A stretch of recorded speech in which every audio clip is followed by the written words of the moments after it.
Welcome, Strategy Battle Gamers, to another GBHL YouTube channel video. You're here with your channel host, GBHL James, back on my own. Very sorry about that, guys. And I'm also sorry about the fact that for the first time in ages, I am not using that wonderful camera that you guys all got behind us and backed me to get. Jamie's actually got the camera right now, and I couldn't meet with him on Thursday because my boiler went again. But I gave the camera to Jamie on Friday because, very excitingly, he has continued filming on with the Lord of the Rings Fellowship of the Ring campaign. So I'm going to have to get myself a camera sorted so we've both got something. But in the meantime, when it comes to Speak, Friend and Question, I will be doing it on this laptop. So I hope the quality's okay. I've tried to set the lighting up so that works. Usually these videos tend to turn out okay if the lighting's good. So we'll see how we get on. Now we've got absolutely tons and tons of questions, so thank you very much. I think a big part of that was, of course, having Jamie back. We do like having Jamie speak for any question.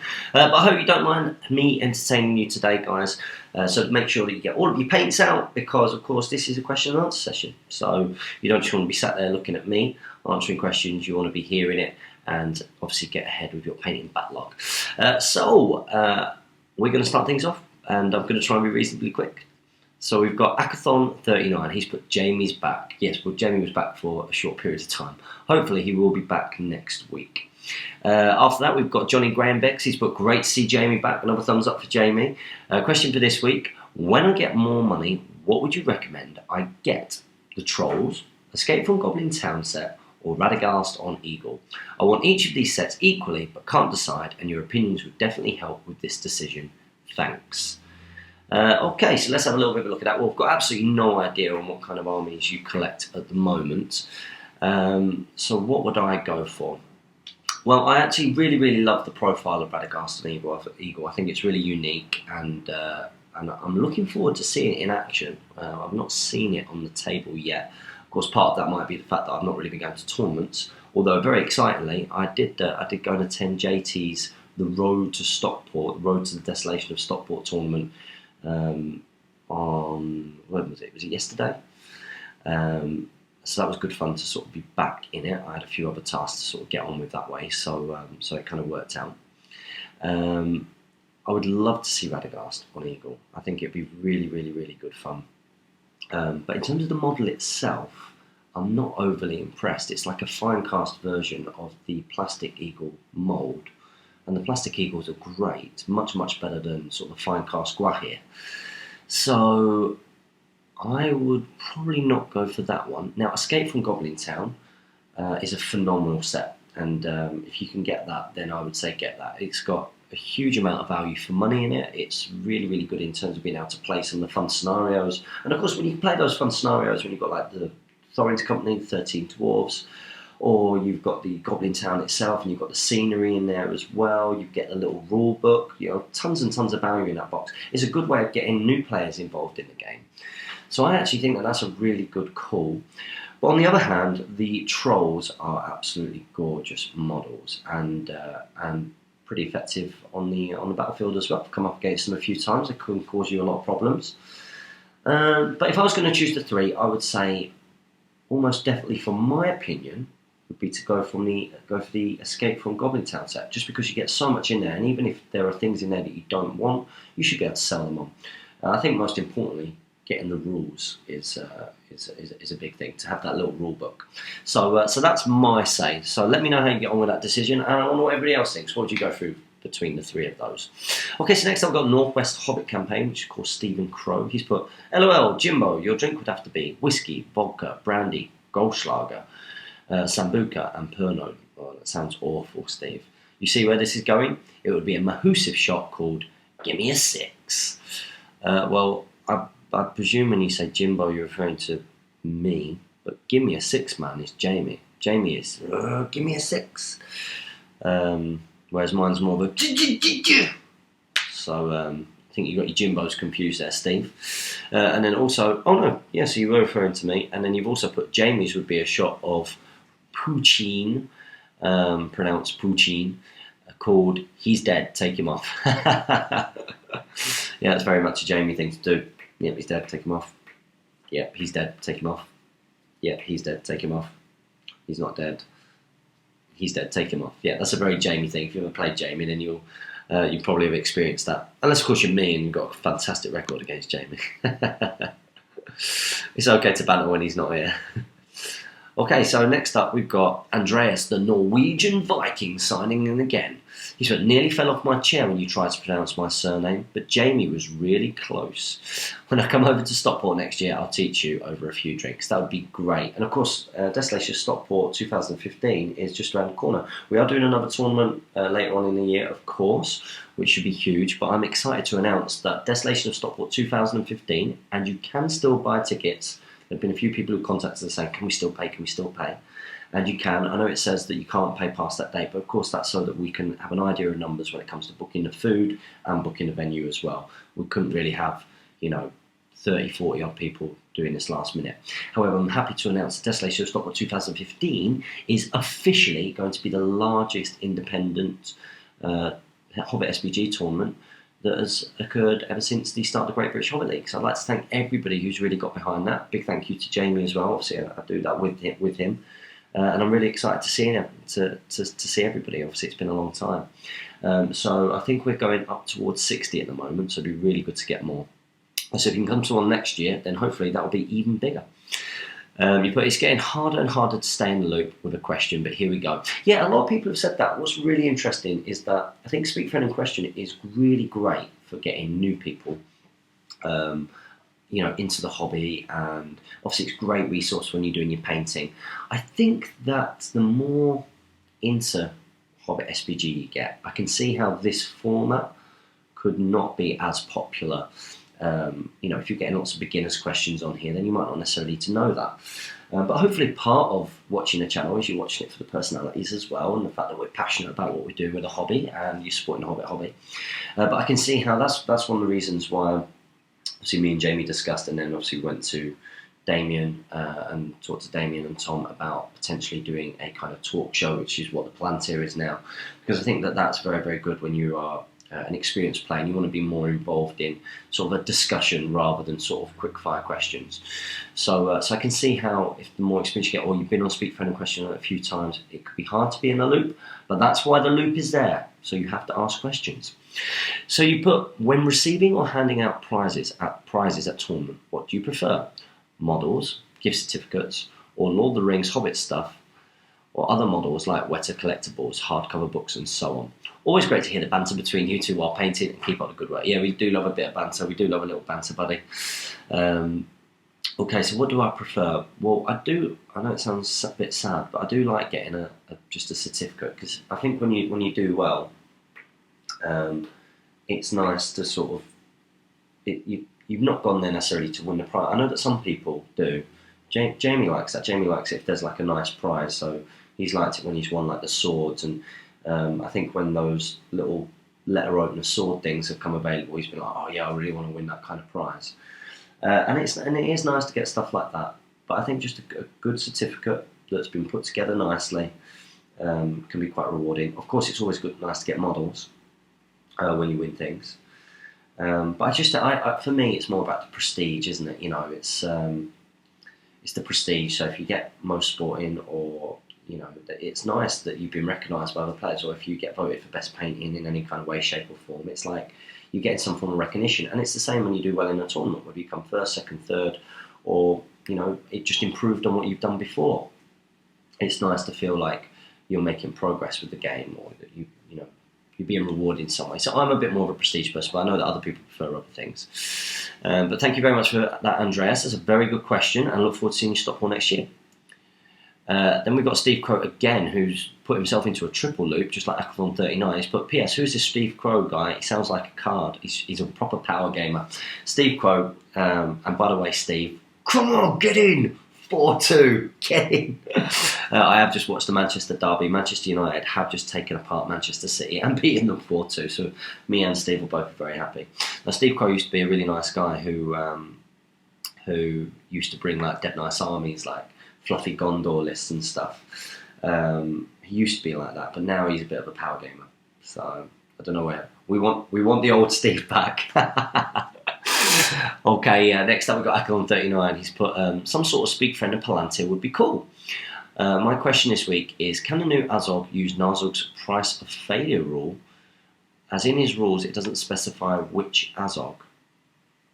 I'm sorry that this is my only question this week. I'm sure that Jamie's thrilled, but I'm mega busy with studying. Damn these GCSEs. So much work for so little credit. Well, keep up the good work with your GCSEs, buddy. I mean, whilst I do agree that I think that our sort of education system is very, very exam heavy, and also that there is a lot of pressure put on your GCSEs throughout your secondary school life, that moment when you do them, that if you fail them, it's the end of the world, and that your whole life depends on how well you do at those GCSEs. Now, me saying this doesn't mean that you shouldn't work hard at your GCSEs, of course, because you definitely should.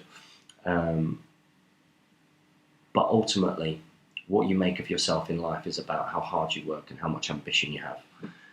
Ultimately, if you've got a vision and you work hard and you are willing to fail and pick yourself up from failure, then you can do well in life regardless of your GCSEs. But do work hard at those GCSEs. Now, I'm sure when you say Narzug, are you referring to Yazneg rather than Narzug? I thought Narzug was the bowshot one. Bowshot, Hunter Rourke, named captain. I think you were referring to Yazneg. I don't have that handy, the rulebook itself, but what I would check is, does it have for Azog, what are the names that come after? So like, I think the new Azog is Lieutenant of Sauron, and I can't remember what the other one is called. Now check Yazneg's rule. If it just says Azog, then it should be able to be used for both. But if it specifies what profile it is, then it will just be for that one. But you can go and check that yourself, guys, and let me know, because I don't think I'll check that after this. I think I'll forget. And your reference to Speak Friend and Palantir, well, watch this space. Of course, the four of us will be together at Desolation of Stockport 2015 for the first time in what seems like forever. I'm really looking forward to seeing Tom and Damien. I need to guilt trip them to come into the church because I believe that they might stand me up and go to Mansfield tournament instead. So I'm going to try and sort of persuade them that, listen, you are invited to the evening do and everything as well. So hopefully they will come along to that, because they are good friends of mine. And I'm looking forward to seeing them, and I think Speak Friend and Palantir could be a really good idea. Okay, Akathon again, he's put, good luck for your interviews, Jamie. I hope it goes and gone wells. For a shot, call it Bosch. I think hashtag Bosch as a shot is a really good idea. Make your suggestions. What should happen? Maybe we could do that as a competition on the night of the of Desolation of Stockport. See who can come up with the best hashtag Bosch shot.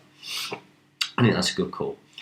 And in terms of Jamie's interviews, I believe actually, unfortunately, the one that he was going for in London, some electronic failure meant that they didn't even call him in for an interview, and he contacted them like, oh, we haven't received your application, which is really harsh, really. It's not really his fault. So, unfortunately, he's missed out on that one.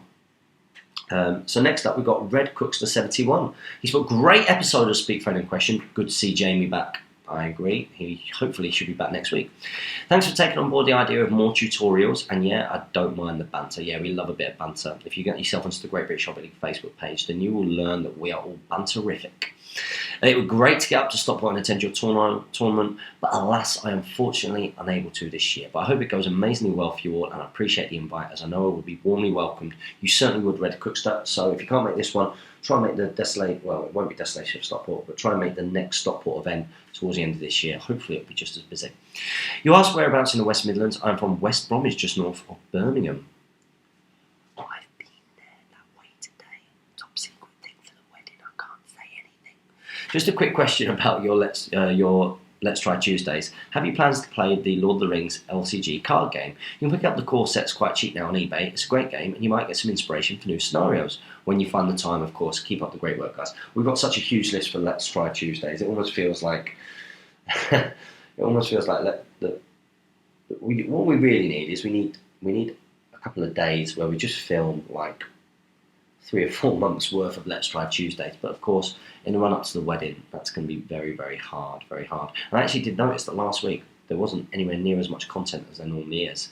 So I've got to get back hot on that. I've got a few things that I've still got to upload, as have the other guys. Yeah, I think that we could certainly try a card game. How you could get that filmed in an effective way that was interesting and stuff, I'm not too sure. But if anybody's got any suggestions, let us know. So thank you very much, Red Cookster. Next up, we've got Turtle Dog. He's put, what do you think about for this 1,000 points army? Thanks for answering my last question. Absolute pleasure. Druzag, 2 giant bats and a cave troll. Wild Warg Chieftain, 6 wild wargs. Azog, 6 hunters on fell wargs. Thimble, 12 hunter orcs.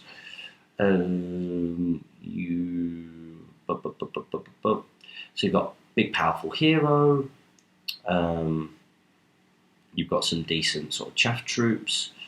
Druzag's obviously going to cause a lot of problems with you having wild wargs there, and bat swarms are obviously a big problem when you've got Druzag around. Cave troll is probably the only kind of weakness, but I guess a cave troll does give you sort of a relatively cheap monster, as it were. Not that I necessarily think that you need it. What might be an idea is maybe swap out the cave troll and maybe put like a dweller in there or something instead. But then again, you know, so that you've got that monster presence. But a dweller, I think is a dweller slightly cheaper? Similar kind of points, might be a little bit more effective, but yeah, it seems quite reasonable. So let me know how you get on. Thanks very much for your question. Make sure you ask one next week. Next up, we've got the David Whittaker. He's put a quick question this week. What models would you most like to use in a game but never had the chance to? Obviously, Smaug is up there, but are there any others? Yeah, Smaug is definitely up there. Before I go and read the next part, let's answer that. So, what models would I most like to use in a game that I haven't had a chance to yet? I'm looking forward to using my Morgul Knights, which have been painted up, but then again, I did use them, didn't I? I used some Morgul Knights that would belong to GBHL Tom when we did the Kinstrife Umbar versus Galadrim Bat Rep all that time ago.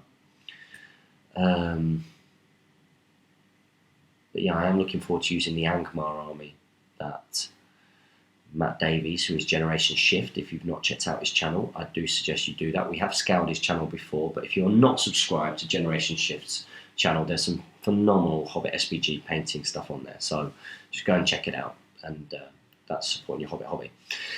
Okay, what have I never used that I would like to play with? Sauron. I saw J. Claire use Sauron that long ago. And ever since doing the unboxing for him, I'm really keen to give it a go, I have to say. And I'm actually looking forward to using Saruman as well. I've got a Saruman foot mounted, and I'd really like to use, see what I'm like with an offensive wizard. I'm getting more of a grasp of how to use wizards, I think. Although I would like a bit more experience in that. What else would I like to use along with Saruman foot and mounted that I've not had a chance to play with yet? I'm interested to see how the new Galadriel works in our list and stuff. And I am looking forward to painting up my Mirkwood Rangers one day and putting them with Legolas. I want to try it. I want to use the new Thranduil as well. So there's quite a few things that I've not used yet that I'm quite keen to give a go on a battlefield. I think new Thranduil in an all-hero list. I think that's been one of the things that I mean, I've got a couple of like nice little, reasonably fluffy all-hero lists. But it can't help but feel that you get your Thranduil in there, and Thranduil with your Glorfindel and stuff. You fight 7 heroes, then that could be something pretty special. So yeah, loads of things, David, loads of things. So, but if we're concocting alcoholic beverages, how's about downing a pint of Morgul tonic? A 1-to-1 mix of Guinness and Bovril. Ooh, that sounds very heavy. With several shots of the strongest spirit Audi has to offer. Sounds alright, actually. And also about special Speak Friend in Question drinking game edition, where the two of you must take a shot each time one of the following conditions is met. Both of you take a shot if someone asks you a question already covered by a Speak Friend in Question FAQ. That happens nearly every week. You are asked to rate an army list. That happens every week. Someone asks if there will be a day miniature. That happens nearly every week. And just to FAQ this, David Whittaker, would that also be included in the first one if someone asks you a question already covered by a Speak Friend in Question FAQ? James takes a shot if someone wants to be your best friend because they also play Rohan. That happens every week. Someone asks a fitness or armed forces related question. That happens quite often. Jamie takes a shot if a question is specifically addressed to you because it's really long. This one should have been specifically addressed to Jamie. Someone asked 3 questions as part of a triple loop. Both take 2 shots if a comment is left by Jojo Master, who we've not seen for a little while. Let's hope he's all right. I'm not sure it'd be suitable for the younger viewers, but it'd be hilarious. Yeah, exactly my thinking, David Whitaker. Thanks, as always, for a very good contribution, mate. I look forward to meeting you personally at some point. Okay, next up we've got J22. But hey guys, great to see Jamie back. Yes, it was. I'm sorry he's not here this week. He will hopefully be back soon. Loving the Fellowship campaign, but why does it have to be a video a week? Can't wait a whole week to find out what happens next. Yes, I'm aware it's more content over a longer period of time. Haha. Exactly. Exactly. Imagine if like Game of Thrones, you know what I mean? What kind of series would it be if they were just like, yeah, what we're going to do, we've spent months and months and months and months filming this, so what we're going to put it all out in one go, just so that you can just binge watch it, and then you'll have nothing to watch for ages, and that's the problem that you'll have if we did that. But more Fellowship stuff to come.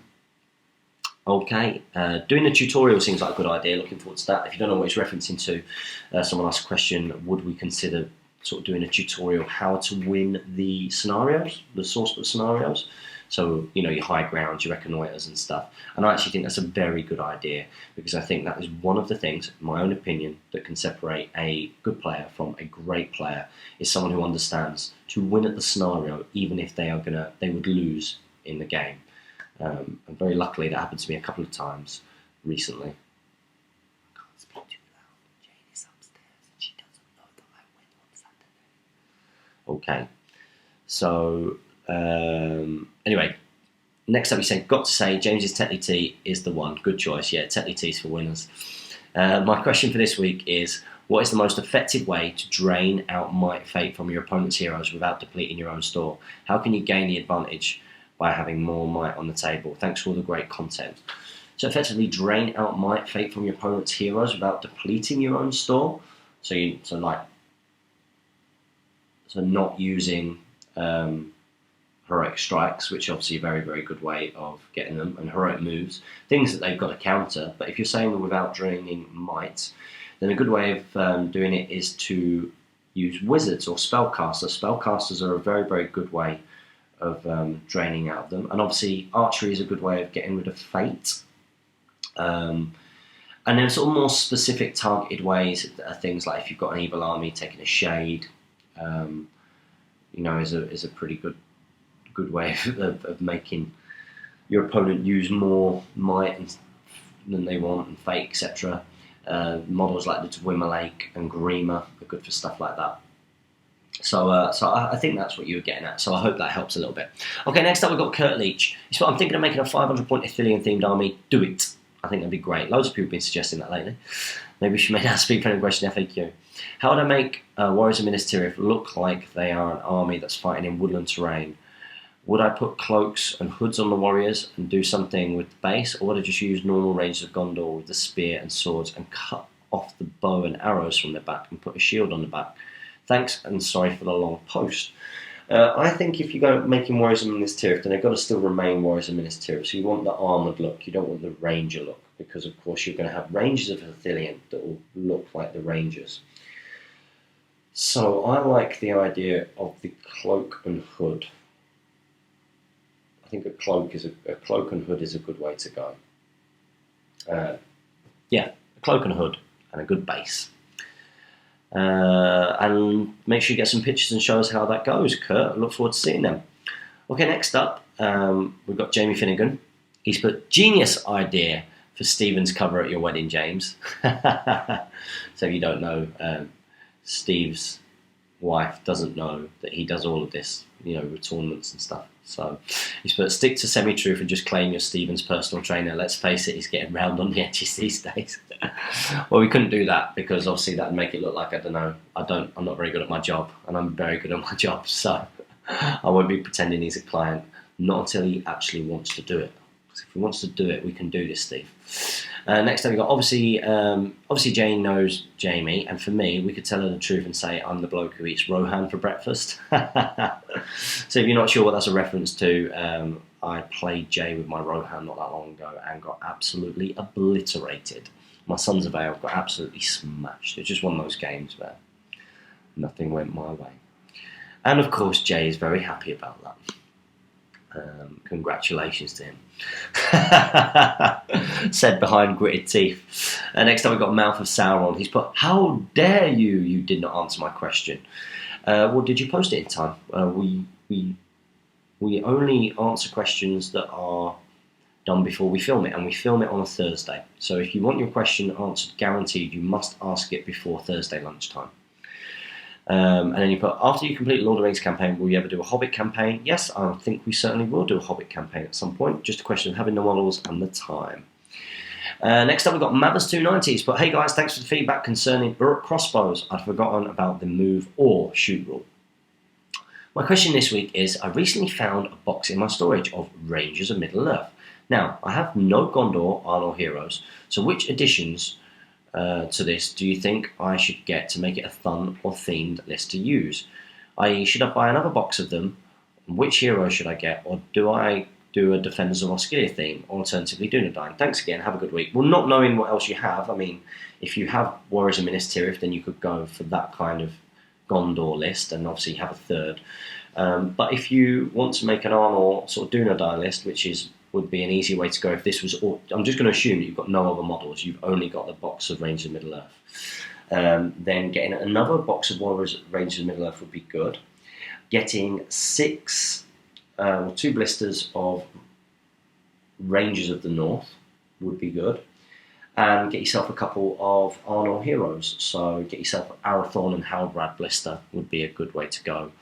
Or yeah, that would probably be the best start. That's what I would recommend. And then you've got a fluffy themed sort of standard Grey Company list. So I hope that helps, Mabbers. Next up, we've got Zalfire Engel. He's put, "Yay, I got to watch Speak Friendly Question a day earlier than usual." A day earlier than usual? Good stuff. Looking forward to seeing you swap roles with Palantir. Hand movement. Oh, the Palantir. Yeah, that one. Yeah, I'm looking forward to giving the Palantir a go. As a semi-related question, what do you like with your tea? You mean like with a brew, with a cup of tea, rather than tea being the evening meal? Well, at the moment, nothing, because I am stripping down for the wedding. Another £8 to go to look nice and lean, I think. But if I was being naughty, well, it's got to be a good biscuit, hasn't it? A good biscuit or chocolate or chocolate-based biscuits are great with tea. So some of my favourite biscuits are like Fox's double chocolate cookie biscuit thing. They go really nice in a cup of tea. If I was going to go for chocolate, I love normal Cadbury's chocolate. Like, obviously, I don't eat it all the time, otherwise I would be huge. But I really like just a Cadbury's bar of chocolate that's got anything. So it could be Cadbury's Dairy Milk with Oreo cookies, or Cadbury's Dairy Milk Dime Bar flavour, or Cadbury's Dairy Milk Chips Ahoy flavour, or whatever else. That goes really nice with a brew. Thank you very much for your questions, Arthur Angle, and well done for staying in the loop. Next up, we've got Matt Patterson. He's got, "Hey guys, my question this week is, how do I beat dwarves with high elves? Maybe with Rivendell Knights? Cheers." Well, having the lances is a good way to go, yeah. So if you've got Rivendell Knights, then Rivendell Knights should have a reasonable advantage against the strengths of the dwarves. So let's look at the strengths of the dwarves. Well, the strengths of dwarves are they've got a reasonable fight value and stuff, yeah, and they've got quite a few sort of strength 4 options, and they've got some decent heroes. But the main strength, of course, is the ability to go to defense 7. Now, the advantage with elven bows is versus normal bows. Normal bows are strength 2 and need 6s/4s against defense 7, which is obviously a lot tougher than strength 3 needing 6s. So that is already an advantage. The elven bow. Rolling 6s, they'll go down a lot quicker than you think. Dwarves are very unlikely to have a good bow firing contingent. Because they're slow moving, and there probably won't be many of them, you could probably do a reasonable amount of damage with bows. However, that probably wouldn't be enough to sort of win the game. Dwarven armies tend to be reasonably slow and not very manoeuvrable. And Rivendell Knights will be quite good because, obviously, if they charge in, they've got higher fight value, so already negating the fight 4. But it's the fact that then they're knocking them down, and when they charge, they have a lance as well. So you've got 4 dice, and instead of needing 6s, you need 5s. 4 dice needing 5s, you're probably going to be killing those dwarves that you go in against, and you could probably afford to even charge sort of 2 if you're up for it. Having a banner's not too bad idea as well if you've Rivendell Knight. So yeah, elves should be able to take down dwarves, especially sort of if you go that Rivendell Knight way. Okay, so next up we've got Lucas Whitcroft writes. He's put, my question this week is, what is up with the Ammon Hen scenario? About to play it myself and I can't understand why Ugluk would not be in it considering that he's Lurtz's right hand man. What do you think of this? Thanks. And Lucas, PS, just found the Free People's book in GW Milton Keynes, very happy. Okay, good stuff. I'm glad that you found the source books. If you don't have all the source books, go out and get them, guys, before, if they do go out of production, they should be on your wish list. Okay, well, Ugluk wouldn't be an Ammon Hen because Ugluk gets killed when Eomer and the Riders of Rohan destroy the Uruk-hai when Merry and Pippin escape into Fangorn. Oh no, sorry, that happens after. That's Two Towers. Sorry, I don't know where my head was there. Probably just a different detachment. So, you know, Lurtz is in charge of one detachment, maybe. Yeah, and of course, well, the Ammon Hen scenario. Okay, hang on. Let me rewind. I've messed up this question. It's like I'm doing this like I'm an amateur. I've been doing this for ages. The Ammon Hen scenario is from the Fellowship.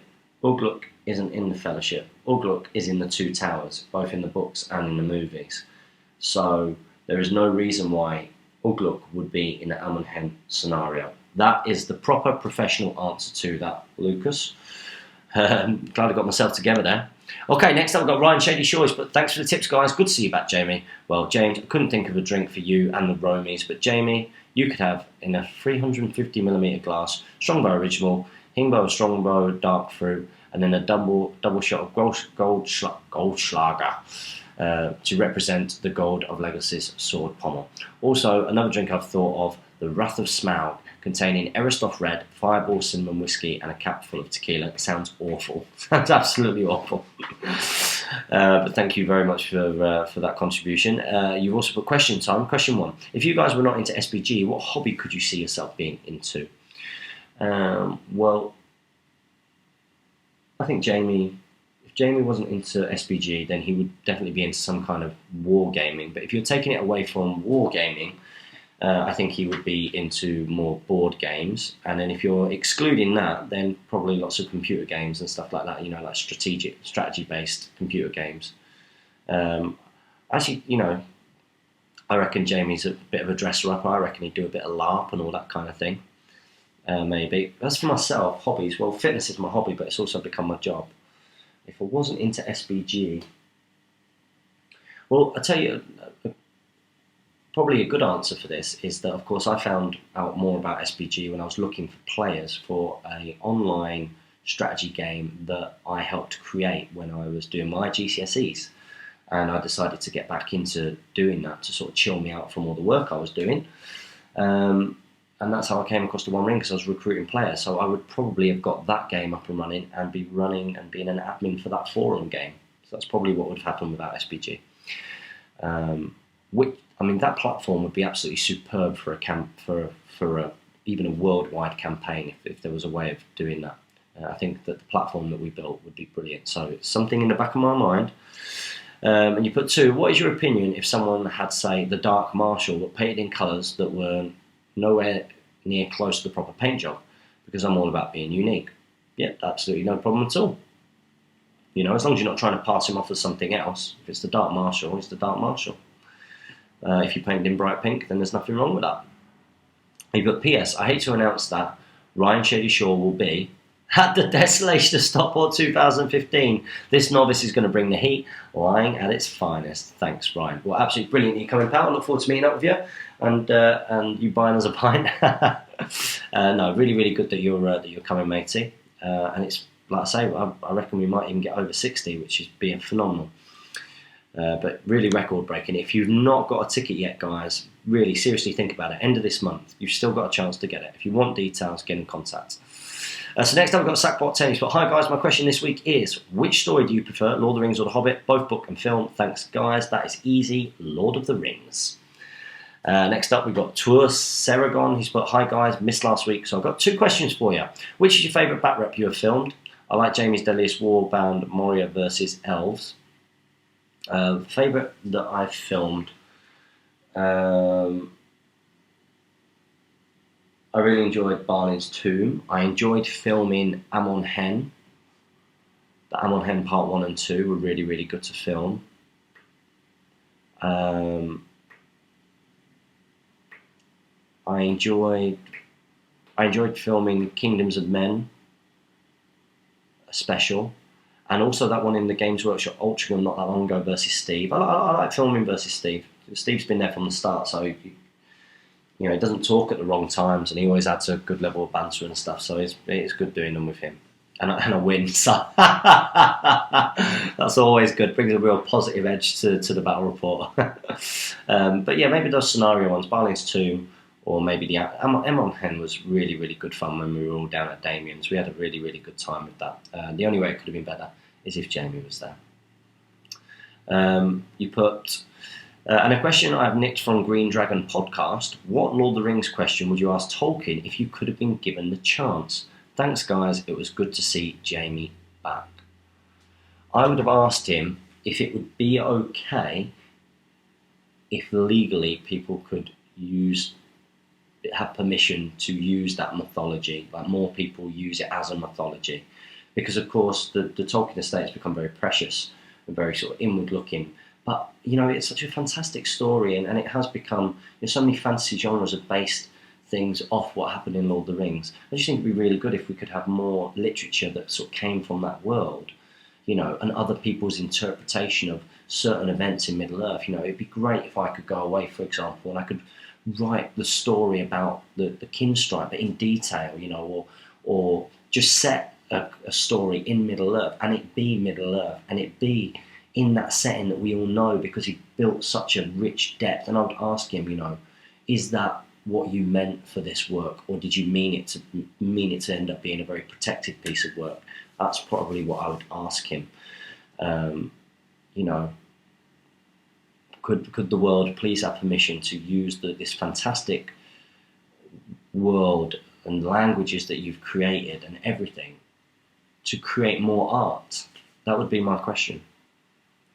And you put, thanks guys, it was good to see Jamie back. Yes, it was. I'm sorry that you only have me this week. Okay, next up we've got Samuel Thompson. He's put, my question for this week is, if I start an army eagle and use Radagast on eagle, would it be acceptable to win the tournament if I glued a staff onto this model for that 3 point of will? Because looking through the profile, I didn't have his staff. No, that is not acceptable. If something is not in the profile, then you can't just do it. But apart from, unless a hand weapon isn't specified in that profile, of course, you can do conversion to have different hand weapons. But a staff is a very specific piece of war gear, and on an eagle, he cannot take a staff. So even if you glued one on, he couldn't suddenly have it. That is the trade-off that you get. And that is because he's given his staff to Gandalf, or Gandalf has taken his staff at the point where he's riding the eagle into the Battle of Five Armies. So no, you can't do that, my friend. And also, is there no Radagast the Brown on foot model without staff? So does this mean whenever Radagast gets off his eagle, he magically gets a staff? No. So if he gets off his eagle, you can use a model with a staff. It's just that he wouldn't have a staff. Or you could equally do a very easy conversion, just snip off the staff if you wanted to. But I would suggest not doing that, because you want to be able to use Radagast on foot with staff, of course, at some point. He can't choose not to have his staff when he is one profile, and he can't choose to have his staff on the other. It's not a bought piece of war gear. So I hope that helps Samuel Thompson. Next up we've got Brandon Cooper, the Xbox underdog. He's put, thanks again. My question this week is, what armies would you take if you were to attend Siege 2015 in Cardiff? Just curious, as I'm attending and it's going to be my first tournament. Probably I know some people are taking that seriously and taking some filth, like, I say, like, to exploit past the siege rules, taking spiders and things with wings. But I have to say, I think it would be quite cool. I was about to say that it'd be quite cool to sort of take your eagle army if you were going to sort of, you know, get up there, get onto the walls, hurl things off and stuff like that. But actually, that's probably not what I would want to take. I would probably want to take a proper Uruk-hai siege army so that you can play out that bit from the movies, or even like the Mordor siege-based army. So you've got an army where you can play what you see in the movies and what you read in the books. The Mordor army going up against the walls of Minas Tirith, the Uruk-hai army going up against the walls of Helm's Deep. So I would probably, actually thinking about it, go for that, especially because I'm not trying to compete for the league or anything, you know, at all this year, or try and win tournaments or anything. So, yeah. And you put just curious, as I'm attending it, and it's going to be my first. It's going to be your first tournament, Brandon. That's absolutely fantastic. We'll have a great time, and guys. That is going to be an amazing tournament. Check it out. There is a siege-based tournament in Cardiff. It's not that far away. There's not going to be tons of people there, but I know that Alistair and his brother put a huge amount of work into to getting all the terrain ready for that, and it's going to be really, really good fun. Something completely different. And I'd urge everybody, whether you're a new player or an experienced player, do try and get there and support that tournament, because ultimately, you know, that's the first tournament in Cardiff. And we really should be trying to support. I know I'm hypocritical me saying it because I'm not travelling this year, but we should be really trying to support new tournaments and new venues as they come on the scene. So if you've not got tickets for Cardiff Siege Tournament, get on it.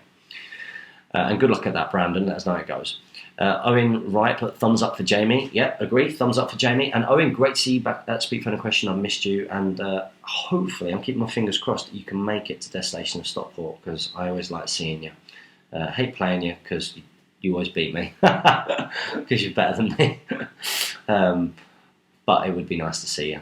You put my question, is there an army that you would only do if you didn't have to paint it? For me, Swan Knights. I did them as my first army, but I want to revisit them. Well, I would if it was not for the white. Well, yeah, I've kind of got that with a lot of my stuff, because there's tons of things that I think that I'm never ever going to really get round to painting. I'll tell you a really good example is the Angmar army that has gone to Matt Davies. I would never ever have got that painted up, and that would be, you know, and I would have that on. And I have to say, I'm in a very lucky position. I say lucky, it worked well armed, you know what I mean? But me and Jamie, I suppose, are in a lucky position in that because we really got this channel going and got a huge amount of support from the community, and have built, you know, even more of a community, which is really good, and certainly helped with that kind of momentum. We've obviously ended up with sponsors, and some of those sponsors are painting orientated, and that's meant that those armies that, you know, we wouldn't get done. So Jamie, for example, he really wanted a Lake Town army, but he said he would never spend the time painting it. But Jamie's quite a quick painter, actually, so he could probably do it. But if he got a Lake Town army, he'd probably want Shadow to paint it, Shadow and Flame. So yeah, mine would have been the Angmar army, but Matt Davies has taken care of that. So I'd probably say that the next step is probably my Haradrim army, because I have no interest at all in painting Watchers of Karma. No interest. Serpent Guard, maybe. You know, it's a filthy army. It's absolutely filthy, and I don't think I'd ever want to play it, you know. So, for example, I'd like to say congratulations to sort of James Long, who was at Huddersfield at the weekend, and some of the guys there, all great guys, really, really good to catch up with them. They had some filthy armies. I'm not sure I'd want to take sort of Corsair Reavers to a tournament, and that's nothing against James. He's a lovely, lovely guy, of course. But anybody who comes out, I guess some people get something from that. And it's not an attack on them. There's nothing wrong with that at all. So, you know, absolutely nothing wrong with it. If you go into a tournament, it's a competition. And, of course, the list building part is part of the trying to win. Of course it is. And I do try and build lists that are going to be competitive. But, and this isn't to say that they don't, because Haradrim don't really do anything for me. If I took a Haradrim list, if I took a Haradrim list, it's not because I like the models, it's because I really want to win, personally. Some people might take Reavers because they like, you know, they like the profile and they like the theme of it. So yeah, I think probably now that my Angmar army is done, sorry for straying off topic, Owen, but it feels like I'm chatting to you, so it's nice to catch up. I think I'd probably put the Haradrim army on there next. or maybe all the Dunedain that I want to strip and get painted up. But I want to do them myself, so certainly got years worth of painting to come. Okay, so next up we've got Lego Freshies, but I'm struggling to make a good Mordor army. I want to make a 1,000-point Mordor army. Please could you give me suggestions for this army? Thanks in advance. Keep up the great work. That is an absolutely huge question. You are not giving us any clues. I do appreciate the question, but there's 1,000 points. That's a lot to suggest. It's a huge source book, and there are lots of different ways of making a good Mordor army. I would say, they've got very, very good sort of standardish troops in your Morannons. Lots of people do that. And, you can get plastic boxes and Morannons. That's a good start. They've got some decent heroes, or you can hoard it out with them. They've got loads of monsters and nasty stuff. That won't be anybody. Nobody rings this house phone. That's just a massive question that I'm afraid I'm not going to be able to answer. So I'm really sorry, Lego Freshie, but you have to give us a bit more of a clue of what you've got so far and what you like. Next up, we've got Ross Diggley's, but my question for this week is for James. After Jane finds out about Smaug, have you already frozen some of your I can't read that out. PSPG chips are from Manchester. No, I have not. No, but that can all wait. Okay, next up, we've got Jeremy Smith. Good to see you, Jeremy Smith. He's put, speak. Yes, I liked last week's video twice, but I watched it on 2 different accounts and gave GBHL 2 separate likes. Brilliant. Thank you very much for your support, Jeremy, as always. Friend, Jamie, if you move to London. The house is falling apart around me. I think we've got ghosts. Seriously, the pan has just fallen. I washed up about 5 hours ago and the pan has just fallen. Okay. Jamie, if you move to London, will you be an East Town boy looking for a West End girl? No, it wouldn't be. He'd be a North Town boy looking for a way to pay to live down there because it's expensive. James, do you and Jane plan on having kids? And if so, what are some of the names up for consideration? Well, that's a nice question. Yes, of course. Ultimately, the reason why I work so hard, I'm not a particularly materialistic person. I have to say that this hobby is the most sustained amount of money I've ever spent on myself from a selfish point of view, like by a million miles. Before the hobby, I'm not like a flash clothes person, as you can probably tell. I don't get nice jewellery or anything like that. I'm not a things person. I'm a good times kind of person. So one of my motivations for working really, really hard isn't just so that I can spoil kids or have kids or afford to have kids, but it's so that I can afford to have the time to spend with my kids when hopefully I have them, we have them. So yes, we are planning on having children, and hopefully after the wedding, that obviously opens the door to that from my point of view and from Jane's point of view. And hopefully we'll probably enjoy being married for a few months at least, maybe a year.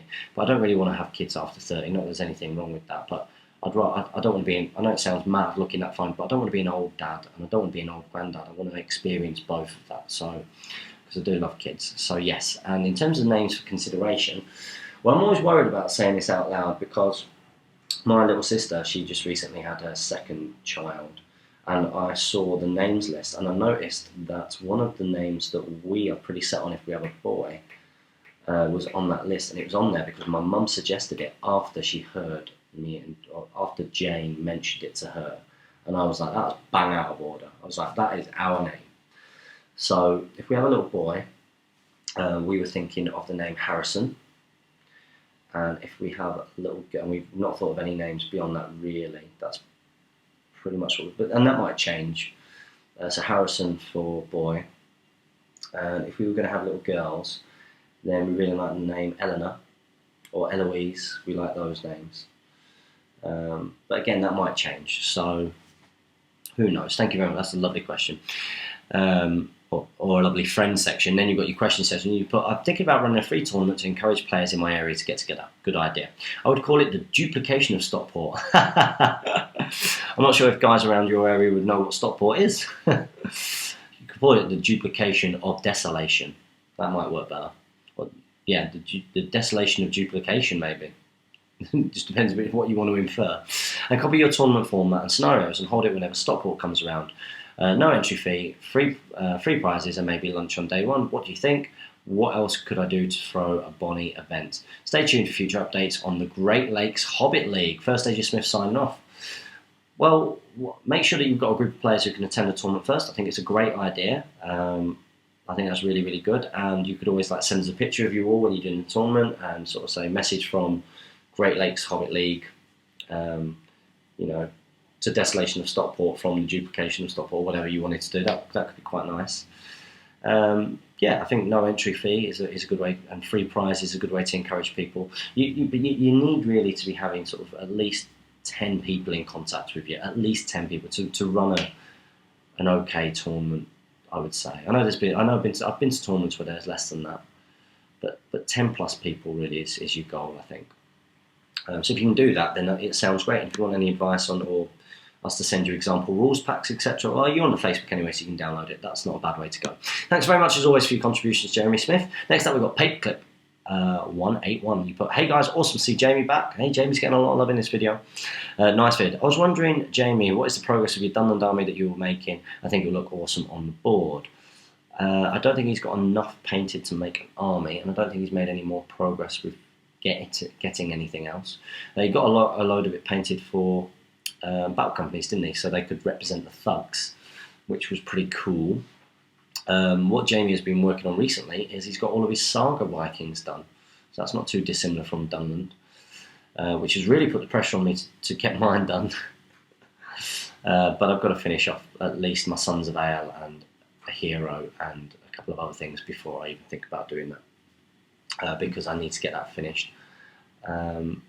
So yeah. So next up we got William Farquharson. He put, great to see Jamie back.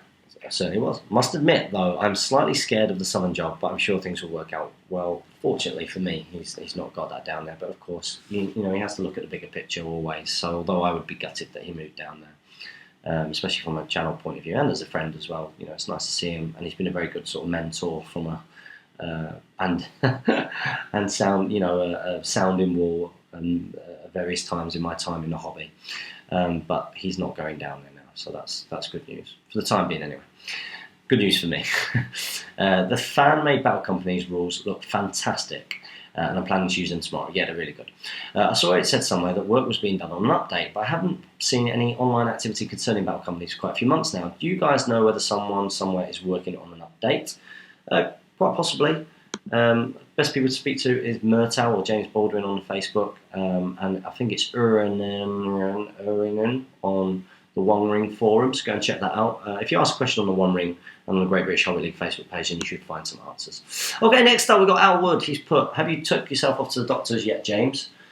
See, blokes can nag just as much as women, as you will find out after you are wed. I just noticed that Red Cookster 71 lives in Bromwich. I only live 3 miles away in Great Bar. Well, there you go, you can get together and do some SBG fun. No, I haven't been to the doctors. I have done that whole thing of, I'm feeling alright now, I'll be okay. But I know that I probably should get myself checked out at some point. Thank you very much for your concern, Al.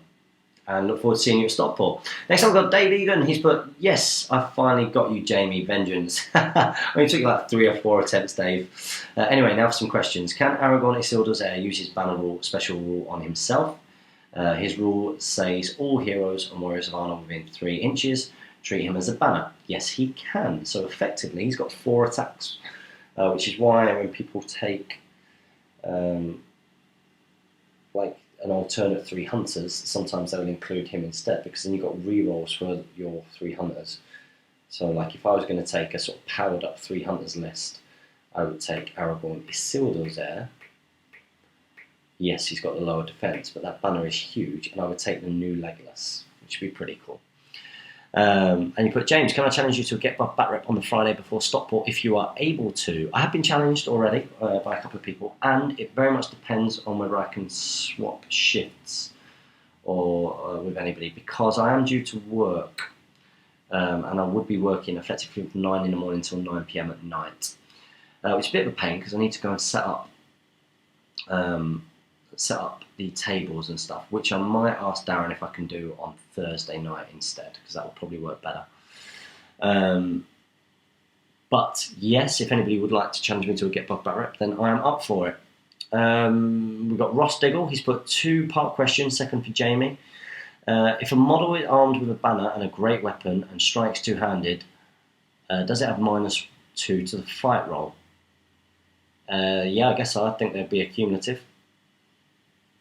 And you put, Jamie, is your haircut based on Lego hair to curry favour in your interviews? Yes, it is. He's told me that firsthand. Sorry he can't answer that himself. Next up, we've got Wang11. He's put, hi guys, sorry my question is a bit late. Well, you're very lucky. I'm actually doing this on Sunday. I've been very, very busy, and I was hoping that I might be able to get together with someone to do this, but I haven't. And I haven't had the camera. I was hoping to have the camera yesterday so I could do it, but no. You've put, I've just bought some fairy power spray to strip my bottles and was wondering if I had to do anything after them, like wash them or anything. Thanks. Yeah, I believe you immerse them in it, or you spray it over them, and then you leave it for a little while, and then you apply hot water and you get a toothbrush and you just go, and it just falls off. It should just fall off anyway.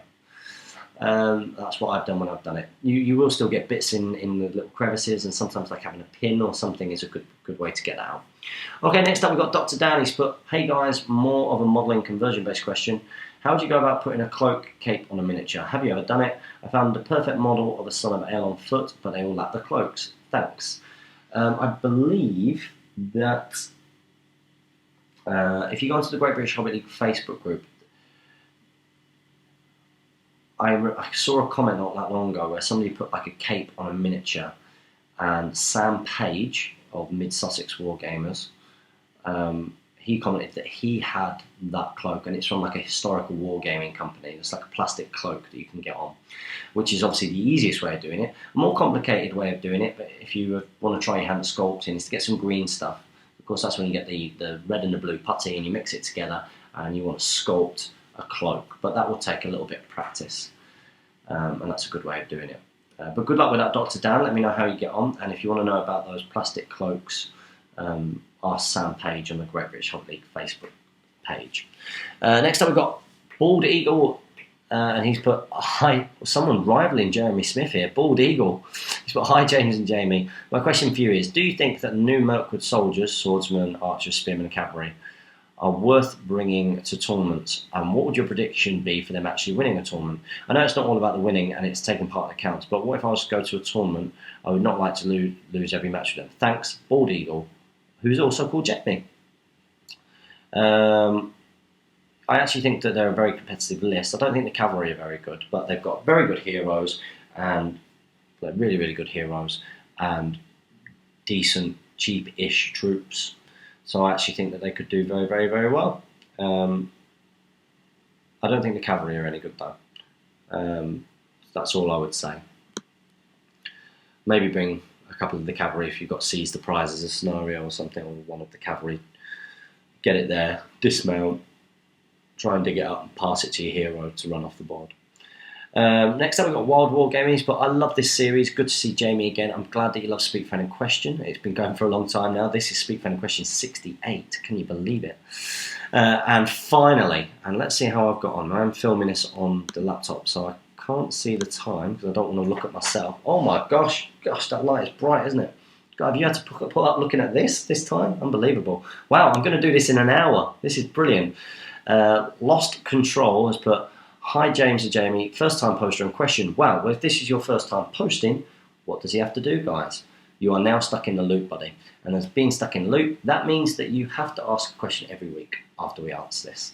So recently I got back into the game after a 10-year absence. Fantastic stuff. I used to play when they sold the box starter kits at Barnes & Noble's book retailer in the States when I was 12. Fantastic. I found your channel has been truly an inspiration to be proud of my hobby and know others are too. I found a local gaming group and we're growing. That is really good news. That's what we're all about. Now for my question. For a mostly Angmar army, is it better to bulk up with more costly troops and heroes or spam hordes of orcs? I've noticed even the heroes have low courage, and I'm worried about breaking too quickly. Yeah, breaking too quickly is a worry. If you go for an Angmar army, you can go one or two ways. You can go sort of monster heavy, or you can go more sort of rubbish troops, but loads of them supported by things which negate your enemy. So supported by shades and Dwimmerlake and the such like. So that's what I would probably recommend for a purish Angmar force. Just get your orcs in the front rank with their shields, and your rear rank just with spears. And it's an Angmar army, so it's the one time you can say, I'm taking a shade. You might want to take a couple of spectres, you know, because it's different. But it's not necessarily necessary. You might want to take Barrow Whites and stuff like that. And really make the army about negating the enemy heroes and negating the enemy army. So wow, I have done this in an hour. That is unbelievable. I will try and get this uploaded straight away. So it is up for Sunday. As always, I hope that you guys have enjoyed Speak Fan Question. Apologies again for me being on my own and for having to film it on my laptop. I will have a camera soon, and Jamie can use the other one, and that should hopefully help us film more quality content if both of us have got wonderful cameras. So as ever, guys, don't forget to ask your questions before Thursday lunchtime. It's very important. Those of you that got yours read out late, when you put them late, it's only because I'm doing this Sunday and it's 8 o'clock. Don't forget to comment, like, share and subscribe. Support your Hobbit hobby. Follow us on Facebook and on Twitter. And as ever, team, happy strategy battle gaming.